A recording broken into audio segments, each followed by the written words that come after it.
আমার নবী স্পষ্ট বলেছেন, উনসুর আখাকা জালিমান আও মাজলুমান, তোমার ভাই জালিম হলে তাকে সাহায্য করো, তোমার ভাই মজলুম হলে তাকে সাহায্য করো। প্রশ্ন হলো জালিমকে কিভাবে সাহায্য করব? বলে জালিমকে সাহায্য করবা জুলুম রুখে দিয়ে। কথা বলেন, কথা বলেন, কথা বলেন। আমাদের সমাজের মুরব্বীরা সবাই মিলে যদি কথা বলে যে আমাদের এই এলাকায় আর কোনো কেউ যৌতুক নিতেও পারবে না, যৌতুক দিতেও পারবে না, ঠিক কিনা কথা বলেন? আমরা হোসাইনি না ইয়াজিদি?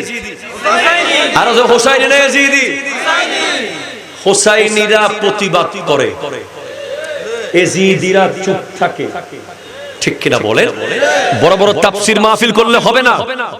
সমাজের মধ্যে এই ধরনের অসঙ্গতি দেখলে, সমাজে দেখতে পাচ্ছেন যে যৌতুক নিচ্ছে আর দিচ্ছে, যৌতুকের কারণে টর্চার করা হচ্ছে, কুরবানির পশু নিতে দিতে বাধ্য করা হচ্ছে, ফার্নিচার দিতে বাধ্য করা হচ্ছে, তার ব্যাপারে সমাজের মানুষ একবার ওয়ার্নিং দেবে, দুইবার ওয়ার্নিং দেবে, তৃতীয়বার তাকে সমাজ ছাড়া করার নাম হলো হোসাইনি মুসলমান, ঠিক কিনা কথা বলেন?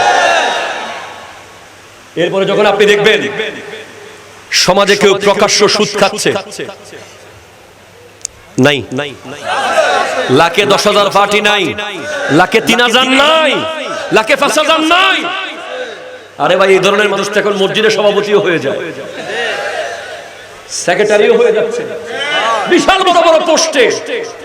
এখন আর তাকওয়া দিয়ে সিদ্ধান্ত নেওয়া হয় না, 10 টন রড দিলে সভাপতি। আছে না নাই?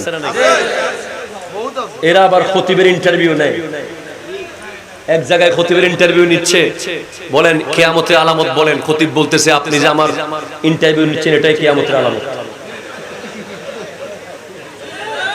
ঠিক কিনা কথা জোরে বলেন? সেজন্য স্পষ্ট আপনাকে বলতে চাই, আমার আল্লাহর দরবারে কোন পয়সাওয়ালা, কোন রডওয়ালা, কোন সিমেন্টওয়ালা, কোন শিল্পপতি, কোন রাষ্ট্রপতি, কোন মাস্টার্স, কোন পিএইচডির কোন সার্টিফিকেট সেখানে কাউন্ট হয় না। সেখানে কাউন্ট হয় তাকওয়া, তাকওয়া, তাকওয়া, ঠিক কিনা কথা বলেন? ইন্না আকরামাকুম ইনদাল্লাহি আতকাকুম, আল্লাহর কাছে সবচেয়ে সম্মানিত ব্যক্তি সে যার কাছে আল্লাহর ভয় আছে, ঠিক কিনা কথা বলেন? জি জি বলেন।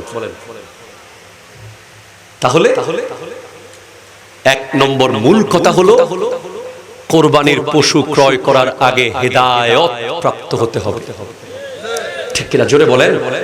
পাক্কা ঈমানদার হতে হবে। 2, এই পয়েন্টটা বলেই আমি শেষের দিকে চলে যাব।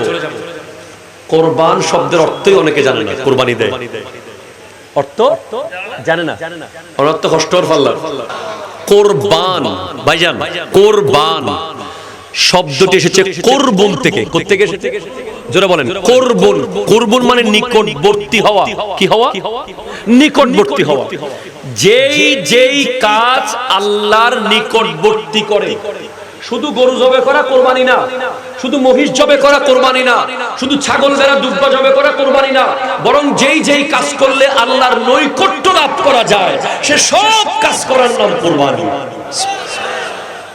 নামাজ পড়াও কোরবানি, একটু জোরে বলেন না ভাই সুবহানাল্লাহ। রোজা রাখাও কোরবানি, হজ করাও কোরবানি, তাহাজ্জুদ পড়া কোরবানি, জুমার নামাজ পড়া কোরবানি, প্রত্যেকটা ওই কাজ কোরবানি যেটা আল্লাহর কাছে নিয়ে যায়। এরপরে কোরবান শব্দের আরেক অর্থ হলো তলোয়ারের খাপ। তলোয়ারের যেই প্যাকেটের মধ্যে তলোয়ার ঢুকিয়ে রাখা হয় ওই প্যাকেটটাকে বলে কোরবান। কেন বলা হয়? বলে কারণ আছে, তোমার তলোয়ারটা যখন বাইরে থাকে এটার মধ্যে অহংকার থাকে, এখন কেটে ফেলবে, এখন জবে করে দেব, এখন তোমাকে শেষ করে ফেলবো, এটা বিদ্যুৎ চমকানোর মতো উঠতে থাকে। আর যেই মাত্র তলোয়ার প্যাকেটের ভিতরে ঢুকে যায় তখন তলোয়ার বুঝাতে চায় আমি আমার অহংকার, আমার ধারালতা, আমার পাওয়ার, আমার স্ট্রেংথ, আমার শৌর্য বীর্য সব আমি লুকিয়ে ফেললাম। যেই ব্যক্তি কোরবানি দেবে তার আগে প্রথম দায়িত্ব হলো তার অহংকার, তার লোভ, তার হিংসা, তার বরত্ব, তার জ্ঞানের সম্পদের গৌরব, ক্ষমতার গৌরব, শক্তির গৌরব, সমস্ত অহংকারকে মাটির সাথে যদি মিশাতে পারে তারপর হবে কোরবানি। ঠিক কিনা জোরে কথা বলো।